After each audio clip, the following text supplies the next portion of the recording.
dibaca double sin ya, satunya mati dan satunya hidup, bisa ya.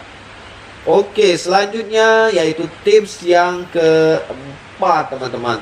Tips yang keempat yaitu kita harus latihan, sering-sering latihan membaca huruf-huruf yang bersambung teman-teman.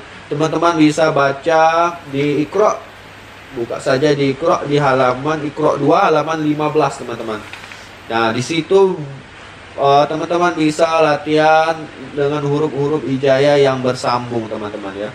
Nah perlu kalian tahu ada beberapa huruf-huruf yang berubah ya teman-teman ya, ketika dia bersambung dengan huruf selanjutnya, yaitu contohnya jim, ha, dan kho. Maka buntut bawahnya tidak akan ditulis, maka dia langsung kepalanya saja dan disambungkan dengan huruf selanjutnya. Kemudian huruf sin dan shin sama ya teman-teman ya, buntutnya juga tidak ditulis tetapi langsung disambung kepala, langsung disambung dengan huruf selanjutnya.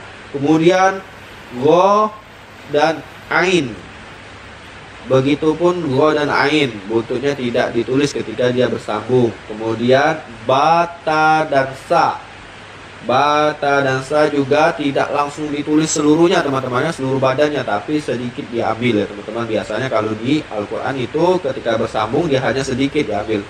Kemudian huruf lam dan alif. Nah ini kalau teman-teman bertemu ketika di Al-Quran, kadang kalau kita awal-awal belajar itu bingung kadang teman-teman. Ketika lam dan alif itu bertemu, kadang-kadang kita bacanya AA, padahal itu ada lam dan alif, bacanya la'a. Karena kita tidak pernah mengenal huruf-huruf bersambung, maka kita bacanya AA, padahal itu ada la'a ya teman-teman. Nah kemudian yang selanjutnya adalah huruf mim. Huruf mim kalau dia bersambung maka dia juga berubah teman-teman ya, hanya kepalanya saja biasanya teman-teman untuk dia berubah. Dan ada juga dia berubah ketika ketika sendirian ya, mimnya ada yang mim tegak lurus, ada juga yang mimnya yang ekornya ke atas ya teman-teman ya, ada yang ke bawah dan atas. Nah teman-teman juga harus pahami ada 6 huruf yang tidak bisa disambung di dalam Al-Quran, yaitu alif, dal, zal, ro, zain, dan wa. Nah ke-6 huruf ini tidak akan bisa disambung ke huruf selanjutnya ya teman-teman. Maka teman-teman ini sebagai ilmu pengetahuan saja teman-teman, sebenarnya tidak perlu dipelajari, tidak perlu dipusing-pusingkan ya teman-teman, tapi sebagai ilmu bagi teman-teman. Ke-6 huruf ini di dalam Al-Quran tidak akan bisa disambung ya, tidak akan disambung ya teman-teman, tidak akan menemukan ke-6 huruf ini akan bersambung ke huruf-huruf selanjutnya ya. Huruf selanjutnya tidak akan disambung seluruh di dalam Al-Quran, seluruhnya ke-6 huruf ini tidak akan disambung ke huruf-huruf selanjutnya. Kemudian lanjut teman-teman, kita ke tips ke-5 ya. Tips ke-5 yaitu tips yang terakhir, kita harus belajar yang namanya ilmu tajwid. Ilmu tajwid, apa ilmu tajwid? Ilmu tajwid adalah ilmu yang mempelajari bagaimana kita membaca Al-Quran dengan baik, dengan benar, sesuai dengan faedah-faedah tajwid ya teman-teman ya.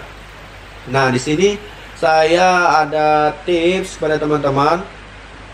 Hukum-hukum tajwid itu banyak sekali teman-teman ya, banyak cabangnya, ada mat tobi'i dan mat far'i. Mat far'i itu banyak cabangnya sekali teman-teman ya. Nah di sini kita hanya perlu belajar 6 tajwid saja ya teman-teman. Insya Allah kalian sudah bisa belajar membaca Quran itu dengan baik dan benar ya. Apa itu 6 itu? Yaitu yang pertama ya mat tobi'i asli ya. Nanti kita akan jelaskan, akan kita buat video-video khusus untuk membahas ilmu-ilmu tajwid ya teman-teman.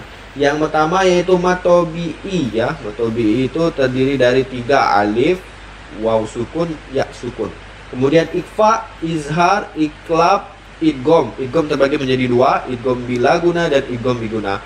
Kemudian yang terakhir yaitu kita pelajari yang namanya gunnah ya, nun yang bertasydid dan mim yang bertasydid ya teman-teman. Nah dari keempat tadi teman-teman ya, seperti ikhfa, izhar, iklab, idgham, itu terdapat setiap huruf-huruf hijaiyah teman-teman. Contoh ikhfa ada 15 huruf hijaiyah, Izhar ada 6 huruf hijaiyah, iqlab ada 1 huruf hijaiyah, dan idgham ada 6 huruf hijaiyah, dan semuanya berjumlah 28 huruf hijaiyah. Itu yang dikatakan tadi di sebagian para ulama yang mengatakan huruf hijaiyah ada 28. Kalau yang mengatakan 29, maka izhar, alif dan hamzanya itu berbeda, tetapi tetap dikatakan itu adalah huruf izhar, teman-teman, 29 ya. Nah, itu saja teman-teman tips dari saya. Semoga teman-teman semangat dalam belajar Al-Quran. Semoga teman-teman yang belum bisa belajar, yang belum lancar membaca Al-Quran dilancarkan oleh Allah. Yang belum bisa membaca Al-Quran, semoga Allah mudahkan untuk membaca Al-Quran. Oke teman-teman, semoga bermanfaat. Jangan lupa diamalkan dan disampaikan kepada teman-teman. Itu saja yang dapat saya sampaikan. Saya akhiri. Subhanakallahumma wa bihamdika asyhadu an la ilaha illa anta astaghfiruka wa atubu ilaik. Assalamualaikum warahmatullahi wabarakatuh. سبيل الدموع سبيل مريح تنهدى يا صاحي كي تستريح